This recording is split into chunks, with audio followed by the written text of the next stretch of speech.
추수감사주일입니다. 추수감사절이 우리의 고유의 명절일까요? 비슷한 것이 있지요. 그것은 바로 추석이라고 여겨지는 한가위일 수 있습니다. 그러니까 한 해의 추수를 하면서 감사하고 서로 기뻐하며 축복하고 축하하는 자리입니다. 더도 말고 덜도 말고 한가위만 같아라. 그만큼 풍요로운 모든 것들을 감사하는 계절이지요. 우리에게는 이런 고유한 명절이 있습니다. 흡사하게 그렇게 서구의 문화 속에 자리 잡은 것이 추수감사절입니다. 그런데 추수감사절의 그 역사를, 유래를 살펴보면 이게 예사롭지가 않은 겁니다. 단순히 감사만이 아니라 생존을 이루고 그 자리까지 있게 하신 절대자 하나님에 대한, 콕 집어서 하나님께 대한 감사를 드리는 것이 우리의 추석 한가위와는 조금 다른 겁니다. 이제 그런 점에서 그 유래를 살펴보면 영국의 청교도인들이, 퓨리턴이라고 여겨지는 이분들이 나무 목선을 타고 메이플라워라는 배를 타고 대서양을 건너 미국에 도착을 하지 않습니까? 그때 처음 도착한 그 땅에서 원주민인 아메리칸 인디언들의 위협과 그리고 풍토병과 그리고 다른 계절에서 오는 여러 어려움들이 있었겠지요. 많은 사람들이 죽어나갔지만 그 와중에서 생존이 이루어졌고 한 해를 보내면서 밭에서 곡식을 추수하게 되고 또 아름아름 도와줬던 아메리칸 인디언들의 친구 되어짐과, 그래서 그들과 함께 서로 파티하듯이 시작한 것이 땡스기빙 데이, 오늘날 추수감사절입니다. 따라서 이 추수감사절의 내용 속에는 감사와 화합과 생존을 이룬 기쁨을 넘어 그 모든 것을 허락하신 하나님께 영광을 돌리는 신앙의 고백이 담겨져 있는 겁니다.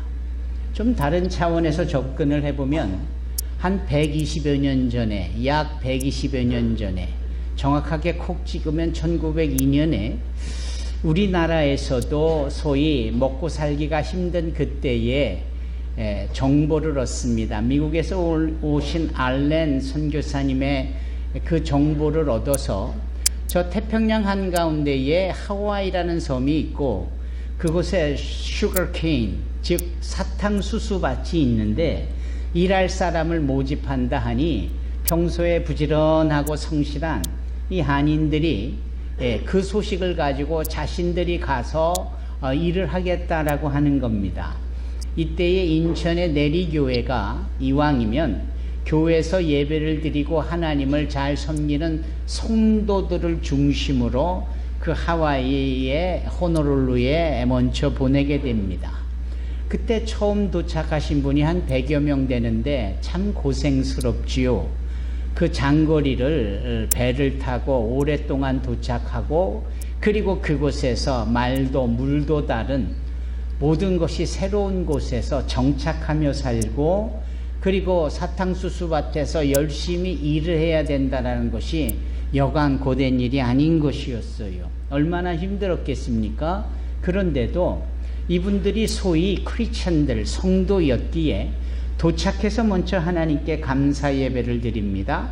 도착해서 자기네들의 숙소 중 가장 넓은 곳, 좋은 곳을 택하여 예배 터로 삼고 주일마다 모여 예배를 드리는 거예요. 하나님, 이곳에 불러주셔서 감사합니다. 하나님, 이곳에서 일하게 해주셔서 감사합니다. 우리를 지켜주셔서 감사합니다. 감사의 예배를 주님 앞에 드리기를 우선시했어요. 온몸이 정말 녹초가 될 만큼 힘든 노동의 연속이었지만 그들은 단 한 번도 주님 앞에 주일 예배를, 감사 예배를 드리는 것을 잊지 않았습니다. 그들이 얻은 많지 않은 첫 월급을 고스란히 모아서 자신을 보내온 내리교회에 보냅니다. 이후에도 그들은 그 많지 않은 노동 품삯으로 모으고 모은 돈을 11조를 드리고 감사헌금을 모아서 드리면서 자신들을 그곳에 보낸 그 내리교회의 큰 종을 직접 주물하여 제작하여 보낼 수 있게 합니다. 지금도 인천에 가면 그 내리교회에 그 당시 100여 년 전에 한인 노동자들이 직접 준비하여 보낸 그 종이 매달려 있고 상징적으로 그것이 치워지고 있는데 참 은혜가 됩니다. 더 놀라운 사실은 이분들이 늘 하나님 앞에 예비하면서 이들이 자신들의 고생스러운 이 삶을 자녀들에게는 물려주지 말아야 되겠다. 그렇다면 자녀들에게는 선진 교육도 시키며 저들은 이처럼 부모 세대 때의 노동을 하지 않고도 나라를 부강 발전시키며 훌륭한 지도자로 키워야 되겠다는 소망을 품고 그들이 돈을 모아서 인천에 대학교를 세우지요. 그것이 인하대학교입니다. 인천의 인자와 하와이의 하자를 택하여 인하대학교로 세우는데 그 인하대학교가 지금도 상당히 영향력 있는 대학으로 많은 학생들을 교육으로 양성하고 있지 않습니까? 다른 겁니다. 그러면 한국 사람들이 그렇게 성실하고 부지런하고 좋구나. 과연 그럴까요? 또 다른 그룹이 이번에는 저 멀리 멕시코까지 배를 타고 갑니다. 이 멕시코까지 간 이분들의 숫자는 한 1000여 명이 돼요. 처음에 100명이 하와이로 보내진 것이 아름아름 소식이 전해지면서 더 많은 사람들이 하와이에 가게 되어지고 그 숫자가 2600명이 늘어납니다. 지금도 하와이에 가보시면 아시지만 하와이의 경제 구조의 기반은 다 한인들이 장악하고 있습니다. 그리고 하와이의 웬만한 도시에 영향력 있는 시의원이라든지 주지사와 같은 분들이 다 한국인들이에요. 참 다르죠? 그럼 이 특별한 한인들의 이 특징이 저 멀리 멕시코까지 간 1000여 명의 사람들과 비교해 볼 때 동일한 내용으로 자리를 잡았는지 한번 볼까요? 정반대입니다. 멕시코에 가셔서 그 유카탄 반도의 사탕수수 밭에서 열심히 일한 것은 맞지만 이분들은 찢어지게 가난하고 여전히 지금 멕시칸 원주민들보다도 못하게 살고 있습니다. 한국어 잊어버린 지 오래고요. 자신들이 한국 다이아스포라라는 이 부분을 잊은 지 오래입니다. 같은 한인들이고 같은 사탕수수 밭에 보내졌고 다르다면 멕시코와 하와이만 다른데 왜 결과가 이렇게 판이하게 다를까? 서구 선교학자들의 연구에 따르면 그 내용이 정확하게 이렇게 언급이 되어 있습니다. 한인들이 하와이로 가서 하와이 전체를 변화시키면서 주도하는 선악 영향력을 끼친 까닭에는 그들이 하나님께 감사하는 크리스찬으로서의 기독교 신앙이 있었기 때문이다. 반대로 멕시코로 보내진 동일한 한인들은 그곳에서 기독교 생활을 하지 않았고 성도로서 선별되어 보내져지 않은 그저 돈 벌러 간 사람들이기 때문에 동일하게 열심히 일은 했어도 그 결과는 하와이하고는 너무나도 판이하게 다른 모습이다. 여러분, 핵심은 그겁니다. 하나님께 감사하는 삶이냐 아니냐라는 거예요. 어디에 보내지든 어디에서 무슨 일을 하든지 그 우선의 근본의 핵심의 중심에 하나님을 경외하고 하나님을 사랑하느냐 아느냐의 차이가 이렇게 큰 겁니다. 그러면 이것을 대하여서 성경은 뭐라고 말씀합니까? 성경에서도 항상 사람들에게 우선적인 덕목과 그리고 삶의 도리 속에 으뜸으로 치는 게 감사하는 겁니다. 특히 누구에게 감사하냐? 하나님께 감사하는 겁니다. 하나님께 감사하는 것. 그래서 이스라엘 백성들이 출애굽을 하여서 그들의 그 처음 약속의 땅으로 돌아가게 되어질 때 첫날이 유월절 아닙니까? 예수 그리스도의 십자가의 피를 예표하는 그 문 좌우 임방 설주에 예수의 보혈을 의미하는 어린 양의 피를 발라 하나님의 심판하는 천사가 그곳을 보고 패스오버, 유월해가는 넘어가는 이 역사적인 사건, 이게 바로 유월절입니다. 유월절이 있고 다음 날 이들이 애굽에서 떠나 종살이를 더 이상 하지 않고 자유의 몸이 되잖아요. 그들이 광야에 나가서 맞이하는 첫 날이 뭐예요? 초실절이라고 여겨지는, 그러니까 얼어붙은 땅에서 첫 열매가 나와 결실을 맺는, 이게 소위 예수의 죽음 뒤에 펼쳐지는 부활을 의미하는 절기인데, 이 초실절이 대단히 의미심장한 겁니다. 그래서 유월절뿐만 아니라 초실절을 대단히 의미 있게 다루고 있어요. 그런데 말입니다. 이들이 거의 끝자락에 가서 그 이후로부터 계속해서 하나님이 말씀해 주시는 것은 너희들이 초막절을 기념해라 라고 말씀합니다. 숫꽃이라고 여겨지는 초막절은 무엇이냐면 말 그대로 그 풀, 또 잎 이런 것들을 제단을 하고 모아서 이 초막을 짓는 거죠. 원두막과 같은. 잠시 있다가 없어질 것이지만 그곳을 지어놓고 그 안에 온 가족이 들어가 앉아 함께 기념하는 날입니다. 아니 왜 그렇게 옹색하게 그러느냐가 아니고요.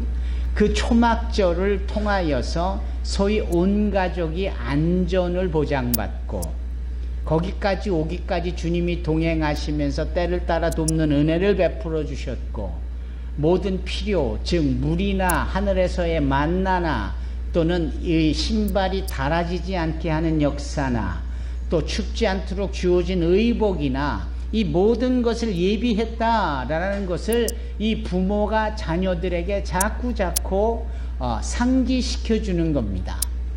왜죠? 이 모든 것을 허락하신 분이 하나님이시기에 우리가 인생이라는 이 광야에서의 유리하는 삶 속에 초막절을 기념함으로 하나님께 감사하여야 된다라는 겁니다. 따라서 유월절과 초실절과 이 초막절 세 가지의 공통적인 특징은 하나님께 대한 감사입니다. 그리고 그 하나님께 대한 감사는 두고 성경 전체에 믿는 자들에게 의당 따라야 되는 가장 우선이고 핵심적이고 기본이 되는 신앙의 도리요 행동이어야 하는 겁니다. 여호와께 감사하라, 그 인자하심이 영원하리로다. 아멘. 여러분, 하나님께서 우리의 삶을 허락하셨고 우리를 지켜주셨고 우리를 가정으로 허락하셔서 사랑하는 가족들과 더불어 지금까지 살게 하셨고, 돌이켜보면 아까 노랫말처럼 당연한 것 하나도 없이 모든 것이 다 은혜였습니다. 은혜라는 것은 하나님이 일방적으로 위로부터 내려주시는 선물이에요. 그분의 은혜가 있었기에 우리가 사는 겁니다. 우리는 너무나도 은혜에 젖어 있다 보니까 밝은 대낮에 비춰지는 태양빛에 대한 은혜를 잃어버려요. 또 필요할 때마다 하늘로부터 내려지는 그 단비의 의미를 잊어버립니다. 그저 자기의 생각 속에 오늘 훌륭한 데이트 약속이 있었는데 비가 와서 아주 망쳤다, 불평이나 하고 있지만 그것이 농부에게는, 그것이 비가 필요한 마른 대지에는 얼마나 생명 젖줄과 같은 겁니까? 이렇게 하나하나 곰곰이 생각해보면 모든 것이 다 주님의 은혜인 거예요. 오늘 이 날에 2023년 이 추수감사절에도 내가 결정하여 내 발걸음을 옮겨 산소망 성전에 나왔다라고 해도 그 마음을 주신 이도 하나님이시고, 누군가를 통하여 초청되어진 것도 하나님이 주신 은혜고, 그리고 평소 같으면 늘어지게 잘 이 쉬는 날 오전도 깨워주셔서 마음의 불편함 없이 이렇게 나오게 하신 거 다 은혜인 거예요. 이렇게 하나하나 살펴보면 모든 것이 은혜입니다. 그 은혜라는 사실 앞에 우리가 감사해야 하지요. 성경에 말입니다. 그 당시에, 지금은 안 그렇지만 소위 문둥병자라고 여겨지는 레프로시, 이 나환자, 한센시병에 걸린 분들이 참 많았습니다. 아시는지 모르겠지만 이 한센시병은 상당히 이 피부를 망가뜨리고 무엇보다도 감각이 없게 만드는 거 아닙니까? 그래서 그냥 손으로 코를 툭 쳤는데 코가 상해 있고 문드러져 있으니까 그냥 그 코뼈가 송두리째 떨어져 나가는, 그럼에도 아프지가 않은 거예요. 형상을 보면 코가 없어서 괴기한데 정작 본인은 아프지도 불편하지도 않은, 손끝이 문드러져 손톱이 떨어져 나가고 손목이 발목이 잘라져 나가는데도 아프지도 않은, 그게 한센시병의 특징이자 또 처절한 모습이에요. 어느 날 10명의 문둥병자들이 모여서 우리가 이래 주구나 저래 주구나, 우리가 저 예수님 앞에 나가 치료함을 받으면 좋겠다, 그런 결정을 내립니다. 왜냐하면 이 문둥병자들은 격리가 되어줘야 하거든요. 우리가 코로나 때에 다른 사람에게 옮길까봐 코로나에 걸린 사람은 소위 쿼런틴, 이 격리를 했지 않습니까? 이 격리를 한 이런 상황에 있어야 될 이들이 그 모습을 드러내고 사람들이 있는 곳으로 나아가 예수님을 찾아간다라는 것은 그건 끔찍한 일인 거예요. 왜 끔찍하느냐? 그러면 다른 사람들이 전염될까봐 아예 법적으로 그런 사람들, 즉 문둥병자들이 모습을 드러내고 사람들이 있는 민가로 사람들이 있는 곳으로 오면은 오지 못하도록 돌을 들어서 던져서 쫓아내게 했습니다. 그리고 저리 가라 라고 던지는 것도 의미가 있겠지만 법을 깨면서까지 우리에게 피해줄 너희들은 죽어 마땅하다 하고 돌을 쳐서 죽여도 됐다고요. 그 당시 법이 그런 거예요. 그러면 이 10명의 문둥병자들은 살겠다고 치료받겠다고 예수 앞에 나아가는 과정 속에 다른 사람들이 던지는 돌에 맞아 죽을 수도 있는 상황이에요. 그렇죠? 그런데 이들은 돌에 맞아 죽으나 그 전에 가만히 있어서 문둥병으로 죽거나 죽기는 마찬가지니까 뭐라도 해보자 라고 해서 예수께 나아가는 겁니다. 그게 놀라운 일을 유발합니다. 여러분, 이러한 기대감을 갖고 예수 앞에 나오는 게 이게 보통 일이 아닌 거예요. 여러분, 믿음이 있다 믿음이 없다는 두 번째 문제고, 인간적인 한계에 달해서 그 한계 속에서 절대자인 예수님을 찾겠다라고 하는 이 부분이 이게 위대하고 이게 대단하다라는 겁니다. 이 자들이 예수께 나아갑니다. 예수께 나아가 주님께서 그들을 보고 말씀을 하시죠. 제사장에 가서 네 몸을 보이라. 단 이 말씀 한마디를 하세요. 그러니까 그게 문둥병을 치료하는 일련의 치료의 과정이나 또는 내용하고는 어떤 의미가 있는지는 모르겠지만 예수님께서 시키시니까 이들은 그 시키시는 일을 해야만 했습니다. 그렇죠? 그래서 10명이나 되는 자들이 다 예수께서 시키시는 일에 순종하여 제사장에게 몸을 보이러 가는 겁니다. 그러니까 진단을 받으러 가는 겁니다. 문둥병자 한센시병으로서 소위 몇 기에 해당하는지를 보여주러 제사장한테 가는데, 가는 도중에 이 10명의 문둥병자들의 문둥병이 다 깨끗이 온전히 낫는 겁니다. 그저 주님의 말씀에 순종했더니 그 순종 앞에 모든 인간의 한계를 넘는 일들이 생겨나기 시작을 하는 거예요. 놀랍죠? 여러분, 이런 것을 경험해 본 사람들은 그 은혜가, 그 기적이 얼마나 감사하고 얼마나 놀라운 일인지 입으로 전하지 않고는 못 베길 정도가 아니겠습니까? 그랬습니다. 아니 10명이나 되는 사람이 어쩌다 한두 명도 아니고 10명이 다 한꺼번에 제사장으로 가 주의 말씀에 순종하려는 즈음에 온전히 나았다. 놀라운 일이죠.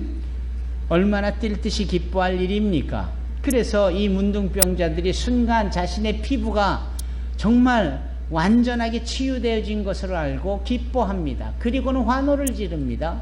그리고 각자의 집으로 달려가는 거, 이제는 건강한 새 사람이 되었으니 당당하게 가족들에게 달려가고 그럴 수 있는 거지요. 그런데 10명 중에 단 한 사람만 그 와중에 어떠한 일을 먼저 하게 되는데, 그 먼저 하게 되는 일이 뭐냐면 다시 예수께 돌아와 저를 고쳐주셔서 감사합니다라는 감사의 인사를 전하는 겁니다. 여러분, 오늘 저의 주의 말씀을 나누는 이 핵심은 감사입니다. 감사. 문둥병이 낫는 일이 설교의 핵심이 아니에요. 감사가 핵심인데, 여러분, 감사한 이자에게 주님이 말씀하시는 거예요. 아니 10명이 다 낫지 않았더냐? 근데 어찌 너 혼자만 나에게 감사하러 왔누? 나머지 9은 어디 있더냐? 그 말씀의 의미는 어디 있는지 몰라서 물으신 것이 아니라 감사를 모르고 달려간 사람들에 대한 못내 아쉬움이 주님께 있는 겁니다. 그들은 문둥병으로부터 건강을 되찾기에 좋아라 하고 기뻐했습니다. 끝. 거기까지. 그런데 여기 같은 문둥병자였다가 건강을 되찾고 주님 앞에 돌아와 감사했더니 그 감사한 이에게 주님께서는 또 무엇을 허락하시던가요? 영혼의 구원을 허락하십니다. 문둥병에서 건강을 되찾은 일, 놀라운 일이고 기쁜 일이고 좋은 일이에요. 건강하게 살 수 있습니다. 그러나 때가 되면 또 세상을 떠날 수밖에 없는 인생의 한계 속에 있기에 언젠가는 죽음을 맞이하겠죠. 하지만 감사하러 돌아온 이 한 사람만큼은 주님께서 이 땅에서의 건강과 이 땅에서의 은혜로운 삶뿐만 아니라 이 세상을 떠나고 오늘 찬양을 인도한 정석현 안집사의 고백처럼 그에게는 죽음이 아니라 영원한 생명의 시작이 될 수 있는 그런 길을 열어주시는 겁니다. 그것을 가능하게 한 것은 단 하나, 감사입니다. 우리는 믿음에 대하여서 너무 많은 부분에 의미를 부여합니다. 믿음이 있느냐, 믿음이 없느냐, 나의 믿음이 어느 정도냐, 믿음 중요한 일이에요. 그렇지만 그 믿음도 믿음이겠지만 주님에 대한 인정 속에 행하는 우리의 고백, 감사의 고백은 믿음이 있는지에 완성이 되는 거예요. 여러분, 무엇으로 여러분의 믿음을 보이시렵니까? 감사함으로 믿음을 보일 수 있는 자가 되기를 바랍니다. 주님께 감사한다면 믿음이 있는 거예요. 그겁니다. 오늘 본문의 말씀, 우리 창호가 읽은 데살로니가전서 5장 18절의 말씀, 이것은 사도 바울이 아주 초창기에 기록한 서신서입니다. 데살로니가라는 지역에 보낸 편지예요. 그 데살로니가라는 지역은 어떤 의미가 있는가? 일단은 지리적으로 로마라는 거대한 그 당시 세계 중심이 되는 도시를 무역으로, 경제로, 정치로, 교육으로, 문화로 있는 오늘날 그리스에 해당하는 지역에 위치한 도시의 이름입니다. 데살로니가. 이름이 꽤 세련돼 보이지 않습니까? 여자 이름을 본따요. 데살로니가. 그것은 알렉산더 대왕의 이복 누이의 이름을 본따 만든 특별한 도시의 이름입니다. 그래서 경제가 발전했고 엄청난 부가 축적됐고 그 지역에 모여 사는 사람들은 나름 꽤 상위권에 있다라고 여겨지는, 오늘날로 치면 뭐 강남이나 또는 홍대 거리 쪽에 그렇게 북적북적대는 분위기 속에 있는 도시인 것처럼 여겨집니다. 그리고 그곳에도 여전히 많은 유대인들이 그 당시에도 살고 있었고요. 바로 그런 자들에게 보내는 편지가 이 데살로니가 전서입니다. 그런데 그곳에 있는 사람들에게 사도 바울이 말씀을 전해요. 근데 오래 전하지를 못했어요. 딱 3주 정도를 전한 거예요. 그리고는 그 3주를 전하고 더 전하려고 하는 즈음에 그거를 불편하게 여기는, 소위 주의 말씀을 듣고 괜히 마음에 불편함이 생기고 화가 치미는 자들이 이 사도 바울에게 돌을 던지고 잡아 죽이려고 하니까 할 수 없이 사도 바울이 그곳을 떠나 베레아로 움직이게 되고 베레아에서 저 아테네로 움직이게 되고 요 일련의 동선이 사도행전 17장에 고스란히 있는데 그 내용을 보면 이 사도 바울이 그래서 데살로니가에서 의미 있게 말씀을 전했지만 오래 전하지 못했고 본인은 있고자 했지만 있을 수가 없어서 대신 그곳에 자기의 아들이자 제자격인 디모데를 2번이나 보내게 됩니다. 그리고 디모데에게 오히려 그 데살로니가의 환경의 상황과 형편을 전해 듣고는 그들을 위로하고 격려하고 그들에게 길라잡이가 될 수 있도록 어떻게 예수를 잘 믿을 수 있는지에 대한 핵심의 내용을 적어 보낸 것이 바로 데살로니가 전서인 거예요. 그 중에 오늘 본문의 말씀 5장 18절 전에 5장 16절부터 보게 되면 항상 기뻐하라, 쉬지 말고 기도하라, 그리고 범사에 감사하라. 이 세 가지가 그렇게 세상의 창궐하는 상황 속의 분위기 속에서 있는 성도들에게 주어지는 세 가지 신앙의 핵심이에요. 기뻐하라, 기도하라, 감사하라. 왜냐? 이게 다 그리스도 예수 안에서 너에게 향하신 하나님의 뜻이기 때문이다. 그럽니다. 여러분, 하나님의 뜻은, 우리에게 향하신 하나님의 뜻은 무엇이냐? 우리로 하여금 기도하고 감사하고 기뻐하며 살아갈 수 있도록 하는 것이에요. 여러분, 지난 날들을 돌아보십시다. 기뻐 웃었던 날들이 많았어요. 그거 다 주님의 뜻 가운데 전해진 일입니다.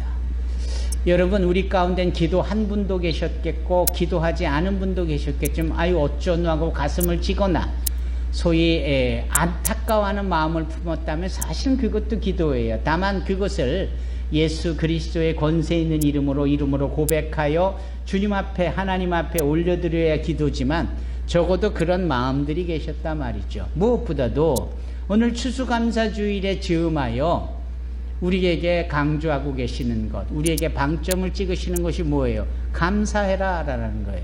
범사에 감사하라. 범사에 감사하라. 잠깐만요.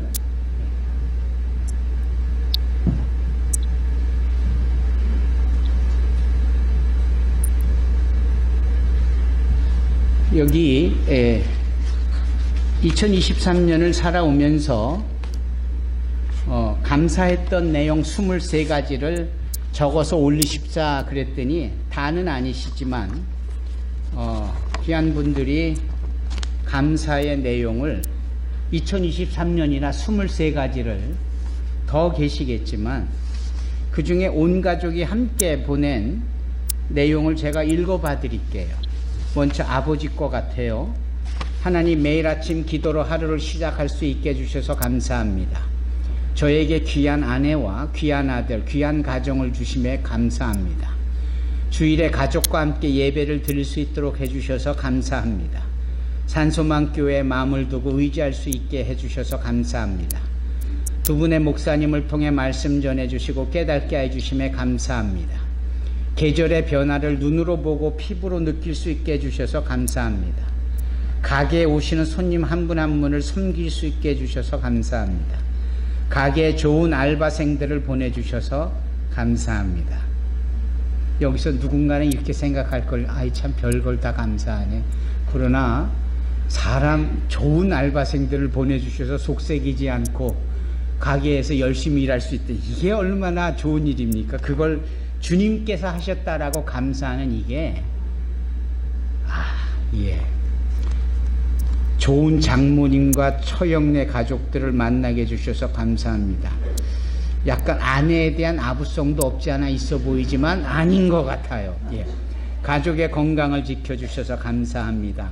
오고 가며 만나는 수많은 사람들에게 웃으며 인사할 수 있도록 좋은 이들을 좋은 교회 성도들을 만나게 해주심도, 상대방을 이해하고 배려하는 마음, 어려운 이를 대할 때는 추근한 마음을 갖게 해주셔서 감사합니다. 귀한 음식과 깨끗한 물, 커피 한 잔의 여유를 매일 허락해 주셔서 감사합니다. 비록 같은 실수를 매번 반복하더라도 지난날의 제 모습을 돌아보게 하사 반성하고 뉘우치며 새로 다짐할 수 있게 마음 잡아주셔서 감사합니다. 새벽마다 시장에 다닐 때 안전운전할 수 있도록 지켜주시고 온라인으로나마 새벽 예배를 참여할 수 있도록 환경 허락해 주심에 감사합니다. 올 한 해 가게를 이끌어 갈 수 있도록 힘과 용기 주시고 지혜 주셔서 감사합니다. 두 갈래 길의 선택시에서도 긍정적인 마음으로 희망을 보게 하시고 좋은 길, 완전한 길로 인도하여 주심에 감사합니다. 언제 어디서나 주님께 기도드리고 찬양드리며 말씀을 들을 수 있게 해주셔서 감사합니다. 20번째, 아내와 아들을 사랑할 수 있게 해주셔서 감사합니다. 21번째, 따뜻한 햇살, 시원한 바람, 눈부신 아침, 그리고 노을, 어여쁜 단풍, 빗소리, 꽃잎, 나무를 보고 느낄 수 있도록 해주셔서 감사합니다. 사랑하는 아내의 마음을 어루만져 주셔서 감사합니다. 숨쉬며 살아왔던 모든 날들, 기쁘고 슬퍼했던 지난 시간들, 고민하고 방황하며 아파했던 순간들마저도 허락해 주심에 감사합니다. 감동 아닙니까? 우리 박수 한번 보내십시다.